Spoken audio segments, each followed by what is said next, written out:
How many videos can you milk out of the Olympic Games, Lego?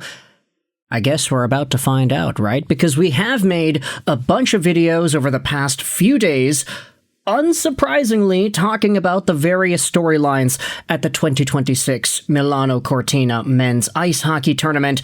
We made videos yesterday about how JT Miller and Vinny Trocheck proved us wrong. We spoke about what went wrong with Team Canada versus the Americans. We spoke about McDavid and McKinnon and how both of these guys had their pretty unfortunate moments.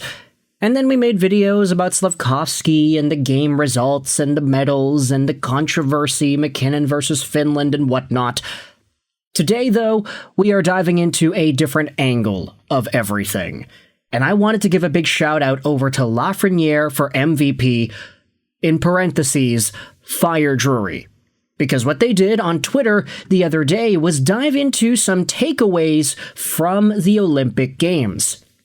Now, why is Lafreniere for MVP's post so notable that we need to go out there and look at it? Well, it's because it did gather itself 140,000 views, it had a whole bunch of likes, and, you know, I kind of see this guy on my Twitter feed once in a while. He's got some pretty interesting takes. Let's talk about each of these ideas here. Maybe not all of them, I just wanted to expand on the ones that I think are the most interesting.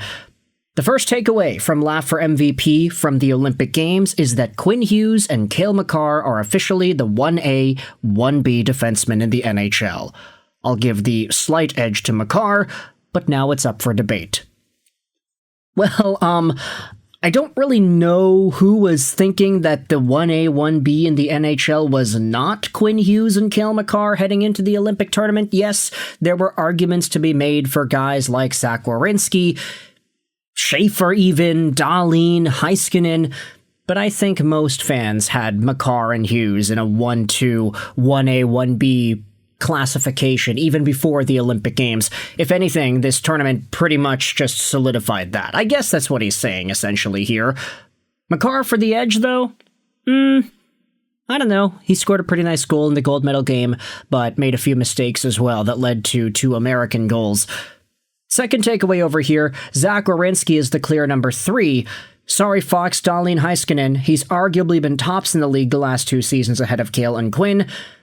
Now that I can agree with to a certain degree. Zach Werenski, despite the fact that he has been really turning it up the past few years, I don't think he was ever in a place where I personally would feel comfortable having him on my team over a guy like Hughes and Makar.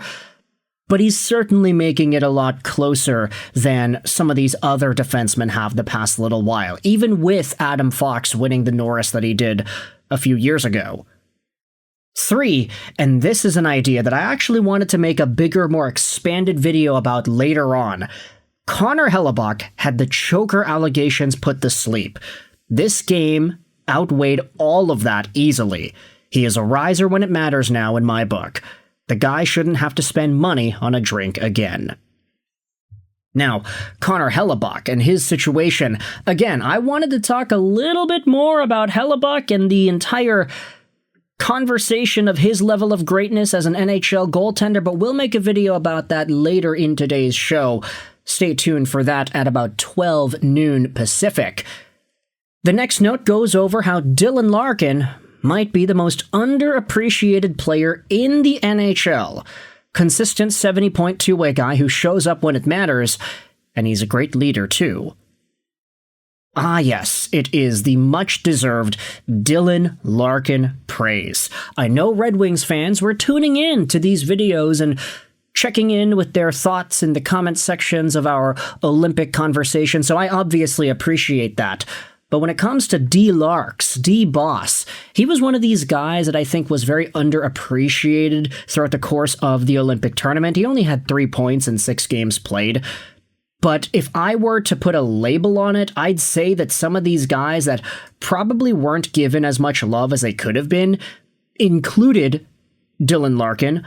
I'd throw Jack Eichel into that conversation. I know he was a point-per-game guy, but it feels like Eichel wasn't really talked about as much as he should have been, considering the level of play that he was able to provide the Americans. And then Brock Nelson, you can say that he was receiving his fair share of compliments because he had a 3-goal game that was reduced to a 2-goal game to open things up. But yeah, no, Dylan Larkin, especially with his support of some of the other guys on the team, the kiss to Quinn Hughes, and I'm not exaggerating with that. He ended up giving the guy an old smooch after Quinner scored the overtime winner earlier in the tournament against Sweden. But seeing other fans give their props to D-Boss is obviously a great thing over here. Larkin this season is on pace for 72 points over 82 games. He currently has 51 points in 58. Not a career high, but still, he's a part of a very good team, and he's one of the best players on it, so we gotta give his love where it's deserved. Next up, Juraj Slafkovsky, at his peak, can have a Matthew Tkachuk-like ceiling. The kid is already a great player. He should be an 80-point power forward for years to come. And honestly, I would even go so far to say that Slafkovsky could potentially overtake the point production ceiling of 80-plus points. Now, Matthew Tkachuk is a guy that did have a 100-point season in the past. He was one of the most productive players in the National Hockey League when he was playing with his late buddy Johnny Gaudreau back with Calgary. 109 points in Florida, 104 points with the Flames. The only problem is Tkachuk hasn't really been available the past few years as much as he probably should have been. Juraj Slafkovsky, on the other hand, I'd say that his ceiling is a lot more in the realm of Mikko Rantanen at this stage, especially considering the progression he has taken the past few months. I mean, Slav, we didn't make an individual video about this, but we did speak about it in some of the other commentaries.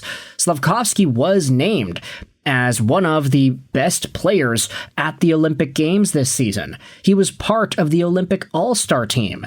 It's the second time he was given this award. He was on the All-Star team back in 2022. And now, in 2026, he is on it once more with Macklin Celebrini, Connor McDavid, Cale Makar, Quinn Hughes, and Connor Hellebuyck. It is the team of the Olympics, the best players at each of those positions. Slafkovsky was generating chances like crazy. He had 8 points in 6 games. Slovakia didn't really get much offense in terms of chance generation outside of Juraj Slafkovsky. Yes, it's true, a lot of guys were able to produce points. Dalibor Dvorsky got on the board, Tomas Tatar scored some big ones, but nobody else was going out there and setting up as many chances like Slav was. He was a total game breaker, and Montreal Canadiens fans should be super excited for what's to come. Speaking about Montreal Canadiens fans, take a look at what this next note says. Contrary to popular belief, I don't think Hudson would have been that big of an upgrade for the USA. Faber was very good. Slavin and Sanderson were great. Honestly, you could say the same thing about Adam Fox. And even though Cole Caulfield, Jason Roberts, and Alex DeBrincat, these guys were not taken by the Americans, you can't argue with the result. They won. And I can't even go out there and say that a Robertson or a Caulfield or whomever would have been as good as JT Miller or Vinny Trocheck on the penalty kill like they had been. No goals allowed. Bill Guerin, you genius. Some of the other comments over here are interesting to dive into as well. Marty Natchez is not a McKinnon merchant. Goaltending matters more than we think come playoff time. Jake Gensel has an interesting Hall of Fame case. Finland probably beats Canada with a healthy Barkov. Okay, that's a take. And then it doesn't matter how many NHL players are on the roster. Coaching decisions can still cost games to an extent. What was the Sweden coach thinking for scratching Forsberg and Brott? Russia should have been able to compete in the Olympics, and it's shameful that they couldn't. They would have been medal contenders.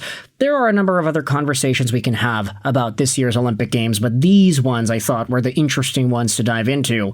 If you're a Red Wings fan, if you're a Montreal Canadiens fan, let me know your thoughts in the comment section below. How do you feel about Dylan Larkin getting his praises? For Juraj Slafkovsky, what are your thoughts on his explosion of offense?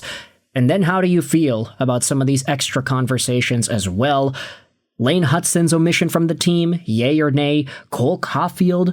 Zach Werenski, is he the number 3 D-man in the NHL right now? I hope you enjoyed this video. And bye.